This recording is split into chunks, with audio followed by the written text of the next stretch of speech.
Students of 12th standard, we are going to start our poem My Mother at 66। तो आज हम first poem start करने जा रहे हैं। माई मदर एट 66 मतलब पोइट का कहना है कि उनकी जो मदर है उनकी उम्र अभी 66 की है। तो 66 के एज में क्या हुआ, कैसे हुआ, that we all will read in this poem. See about the poet के बारे में दिया हुआ है तो वो हम रीड कर लेते हैं। कमला दास, पोइट कौन है? कमला दास।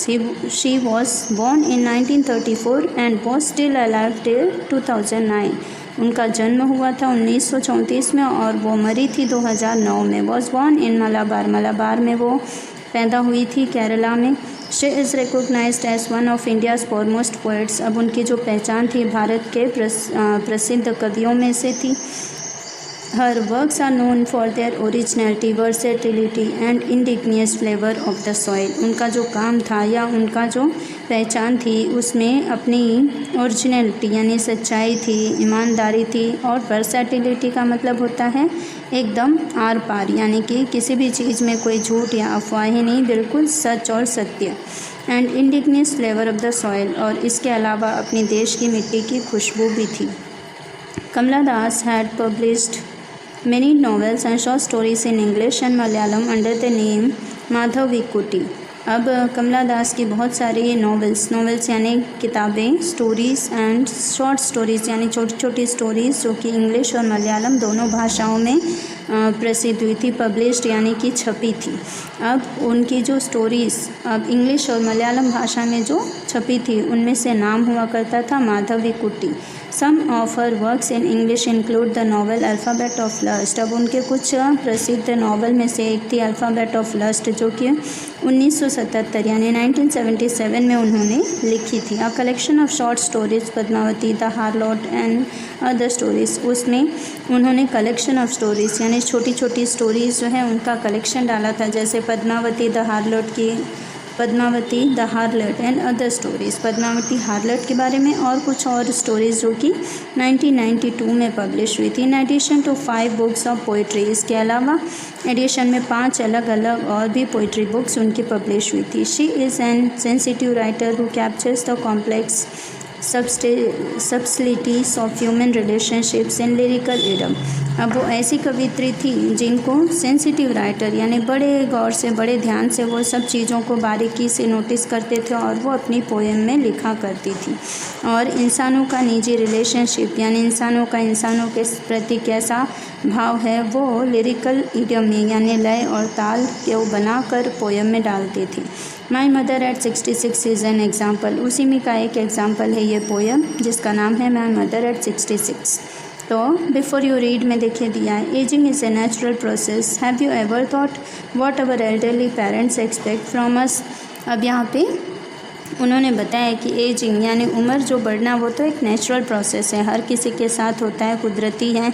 और क्या आपने कभी इस चीज़ पे गौर किया है कि आपके पेरेंट्स की जब धीरे धीरे उम्र बढ़ती है तो वो आपसे क्या एक्सपेक्ट करते हैं, यानी उनकी जो आपसे उम्मीदें होती हैं, चाहते होती हैं कि वो क्या चाहते हैं आपसे, तो वो हम इस पोएम के ज़रिए देखेंगे। चलिए।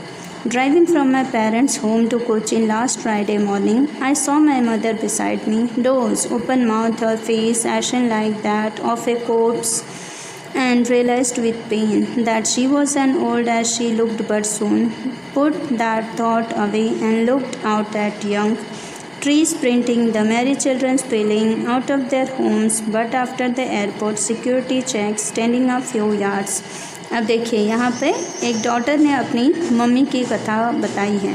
तो driving from parents home, parents के होम से वो निकल चुकी हैं, कोचिन जा रही हैं। लास्ट फ्राइडे की सुबह की बात है आज, और जब वो निकल रही थी तो उन्होंने अपनी मदर को देखा कि वो उनके बिसाइड में यानी बाजू में खड़ी थी। Dose open mouth, her face ation like that, उनका मुंह खुला का खुला था, उनके चेहरे पर जैसे उदासी छा गई थी और उनके चेहरे का एशन लाइक दैट यानी रंग उड़ गया था। Of a corpse and realised with pain, और उनके चेहरे को देखकर लग रहा था कि जैसे उन्हें बहुत दर्द है, बहुत तकलीफ़ है।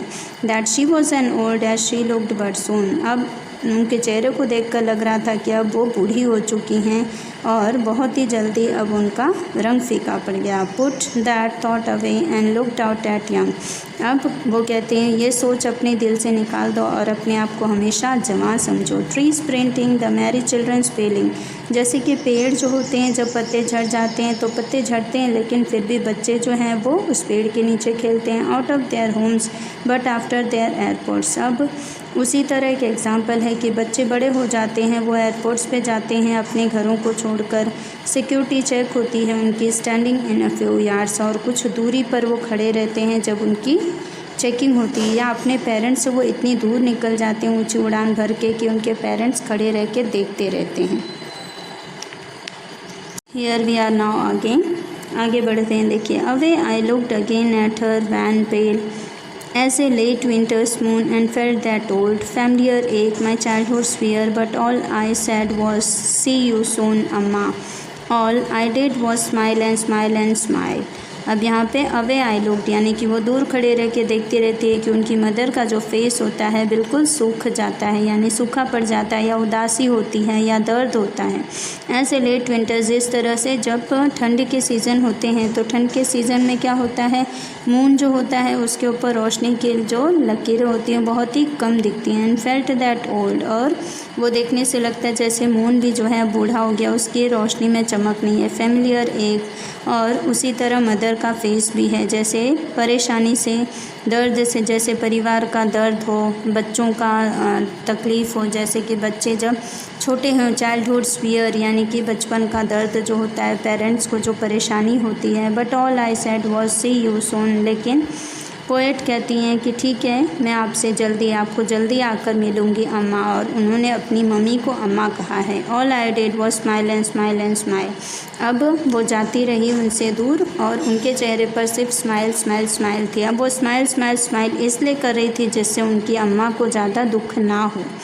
अब देखिए यहाँ पे मीनिंग दिया है, sprinting means short fast race, यानी कि उनके चेहरा जो होता है दुख के कारण छोटा हो जाना, या रनिंग यानी कि जैसे दूर कोई जाता है आंखों से ओझल हो जाता है। वैन यानी WAN, वैन का मतलब हो गया कलरलेस, यानी चेहरे का रंग उड़ जाना, फीका पड़ जाना।